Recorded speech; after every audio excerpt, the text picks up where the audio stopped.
ereyada qormadooda dhawaaqooda yani inaan sharxa ay noqonayso maanaa qoraal ahaan laguma akhrin karo ilaa qofka loo sharxo sida aan ku arkay bostiyada aan soo dhigo dad badan baa i weydiiyey qoraalka dhawaaqa soo raacay marka waxay noqonaysaa inaan sharxo xuruuf waxaa ku jirto badanaa markaan soo qoro qormada ama bostigay aan soo dhigo xuruufta mayga waxaad laga yaabaa inaad aragto xaraf isla socdo na iyo ja isku dhigan ama nj tusaale markaan idin sheego markaan tusaale idinka soo qaato magacyada tusaale waxaa ka mid ah soomaalida waxay dhahaan qudaarta qaar cuntooyinka lagu karsado waxaa ka mid nyaanyada oo kale dhahaan nyaanyo inay tahaan u malaynaa laakiin nyaanyo ay ugu dhawaaqaan afmaxaatriga waxayna qoraan yaanyo ayay qoraan marka afmayga sidaas ma aha waxaa loo qoraa waxaa lagu bilaabaa nyaanyo waa nj iyo laba laba a haddana njda lagu soo celiyaa o a loo dambeysiyaa marka nya na'da iyo ja'da laisku dara waa nyaanyo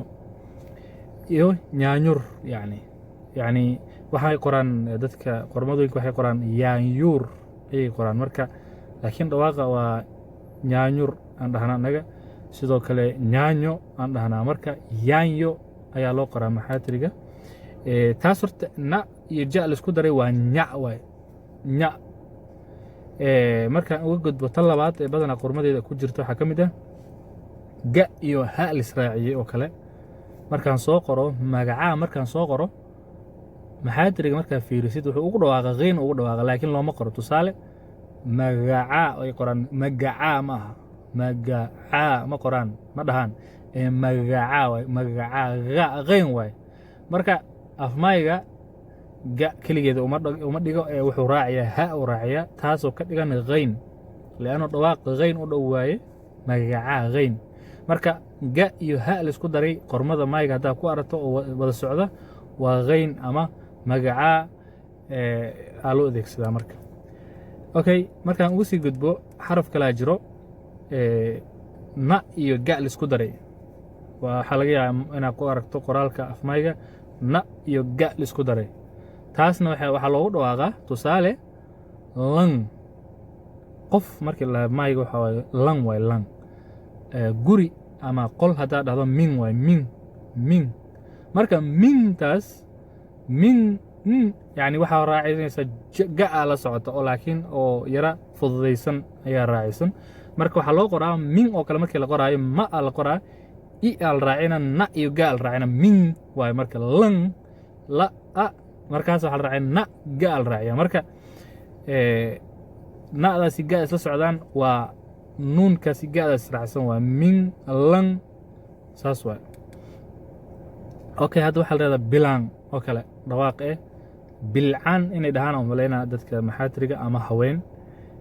bilaan oo kale markii la qoraayo bilaan qoraalkii waa sideedoo fududahay bi i waaye la waay dabal a waay ama laba a waay waxaa u dambeysa marka nuunkaas iyo ga'daas bilaan taas oo gudaha looga dhawaaqayo waxaa kaloo jiro xaraf badanaa marka qoraalka la qoraayo wuxuu u qoran yahay shibane laakiin shibane ma aha laakiin wuxuu u jiraa sida maxaa la yihahdaa vawalka ama waxaa loo adeegsadaa sidii shaqalka oo kale tusaale xarafka ya waay xarafka ya-da ya-na wuu yahay laakiin mar labaada waxaa jirto ya-da in loo adeegsado sida shaqalka oo kale tusaale markaad dhahdo ana waxaa ku jirto meesha waxaan ani aan ahayn ana'na ahayn ee dhexda ku jiro ana waay ana marka meesha waxaa ku jiro xarafka a la qoraa na la qoraa waxaa la raacinaa ya-daas la raacinaa tusaale magac haddaad dhahdo maxaatriga maayga wuxuu noqonayaa maga ga-da haddayaan soo sharxanay qiinka laakiin waxaan sharxi rabaa hadda xarafkaas ja'da iyo ga'da iyo ha'da la socda dhammaadkeeda maga maga ma aha magi'na ma aha maga waay waxaa la socoto ya aa u dambayso marka yaadaas meel badan lagu arkaa ay eta oo kale hadii lagu dhaho yaa tahay maano ay waa okay waa fahnay et ay eti maaha ay eta maaha ay et waa et marka yaa la socoto marka xarafkaas waa dhawaaq shaqal ah laakiin u qoran sida shaqalka xarafka yaada ama afmaayga laftiisa yaa waay uu ku jira yaadaas mar labaad waxa loo adeegsadaa inuu yahay shaqal dheeri ah kama dambeys xarafka ugu dambeeya sharxayo waxa waaye waxaan rajeynaa qoraalkan waxaan kusoo qori doonaa bostiga xarafka ja iyo h ama ja iyo ha la isku daray waxaa loogu dhawaaqaa tusaale jab haddii la yidhaahdo jab anaga maxaa tiri waxaa la jab anaga jab aan nana ja jab iyo jiran iyo jaabe iyo yani haddaan idin fasiro jab waa jab gabal waa la dhihi karaa waxa jabayna waa loo adeegsan karaa jab tusaale jiran oo kale tirir waaye marka ji xarafka waxaa loogu dhawaqaa ji ja iyo h laisku daray ama ja'dii ha laisraaciy waa ja'a lagu dhawaa ja marka xarafkaas ja'a loogu dhawaaqaa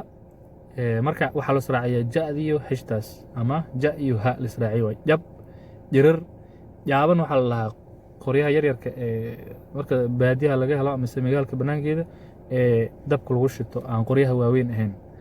marka intaasaan jeclaystay maanta inaan idinla wadaago wixii su'aala comment iigu reeb